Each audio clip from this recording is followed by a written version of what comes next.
If I were running for president in Ohio, there is no endorsement that I would want more than I would want the endorsement of John Glenn.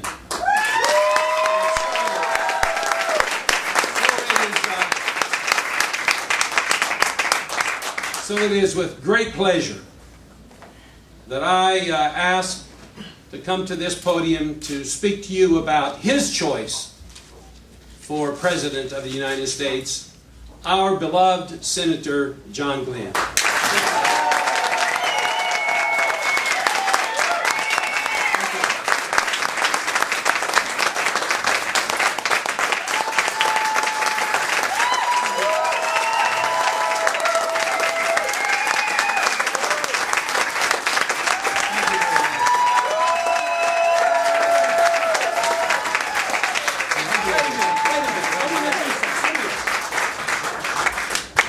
Senator, before you speak, now you're getting I want the love far. of your life and someone who, in the hearts of Ohioans, is just as important as you. Now you're getting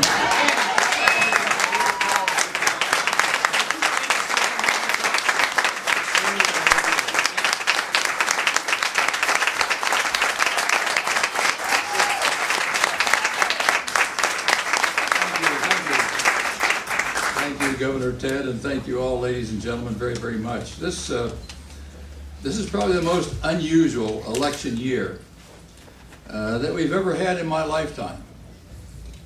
It's had several unique characteristics to it. Number one, it's the length of it, about 2 years. The costs of it are enormous. We've had to raise huge amounts of money. And the number of candidates who wanted to run this year was larger on both sides of the aisle than I think we've ever had in history.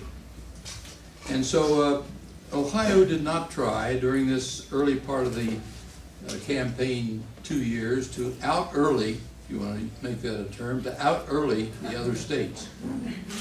I wish maybe we had, because as has been said here, Ohio is truly more of a microcosm of this whole nation, of everything, ethnically and geographically and economically, as though you took this whole country and squeezed it down in one area, and that is Ohio.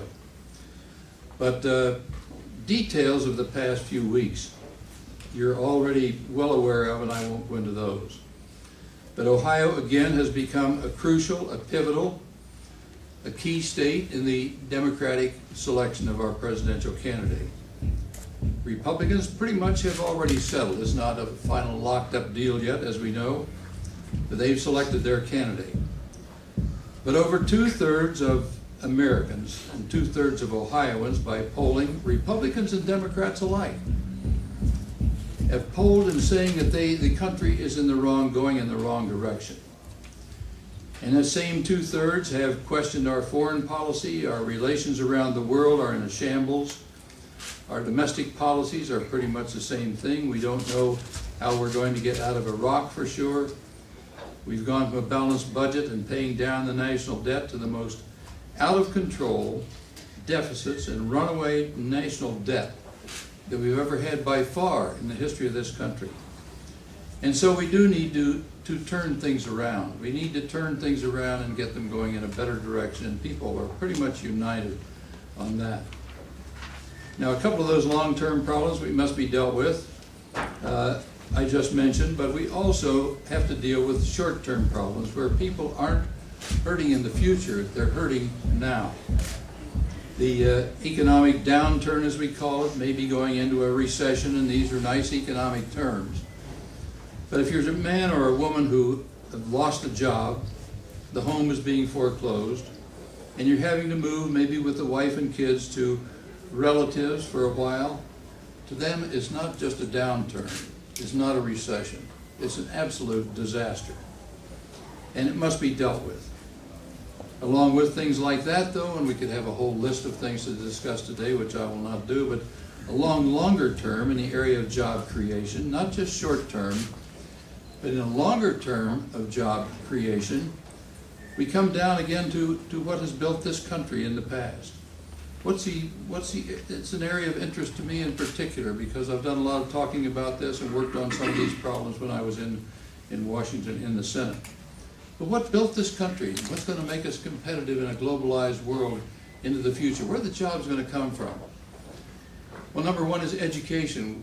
This country became the best educated nation in the world, and along with it, the second part was basic fundamental research. We learned the new things first, and with a little bit of investment, away we went with whole new jobs and businesses and industry, and the rest of the world has seen that. Now that's an area we haven't had much comment on in this particular campaign, and I'm sorry that that has been left out of the dialogue. But education and research are what will really determine the long-term future of this country, just as much as they have in the past. I represented Ohio in the U.S. Senate for some 24 years, and I spent 23 other years in government service of a couple of different kinds. And I think I have a pretty good judgment on what kind of leadership we need for this country, and to address not only the problems of short-term relationships, but also to address providing those long-term guarantees of job creation and opportunities in other areas that should be the birthright of every single child in this country. And we're fortunate in the past couple of years on the Democratic side to have had a number of very excellent candidates.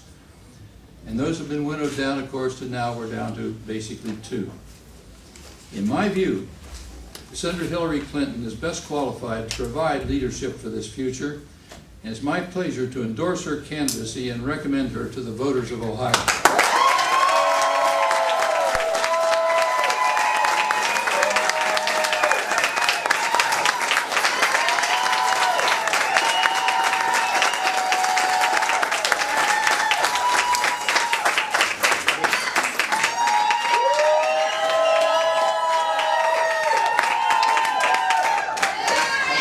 I've known Hillary a long time.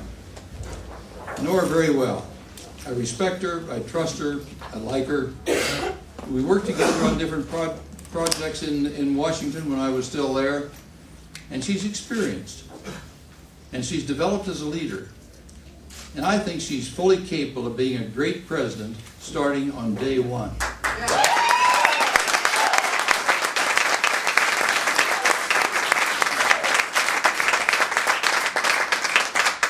And let me back up a moment and say that Hillary is the only candidate this year on either side that I know of, that maybe I missed something, but she's the only one who has addressed this area of research and innovation as providing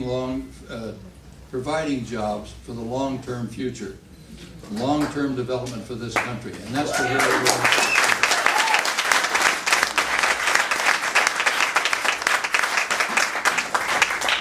The New York Times endorsed her back a few weeks ago with a very solid endorsement. And they had, these are quotes out of their endorsement editorial. They said they admired the, quote, the depth of her knowledge, quote, the force of her intellect, and 3, the breadth of her experience. That's a powerful judgment, and those are exactly the traits that we need for this country right now. In the Time magazine of this week, Joe Klein, who is one of the most astute political observers in this country, he commented on he was discussing the debates as they've occurred so far, and he said, and I quote in part, "She simply knows more."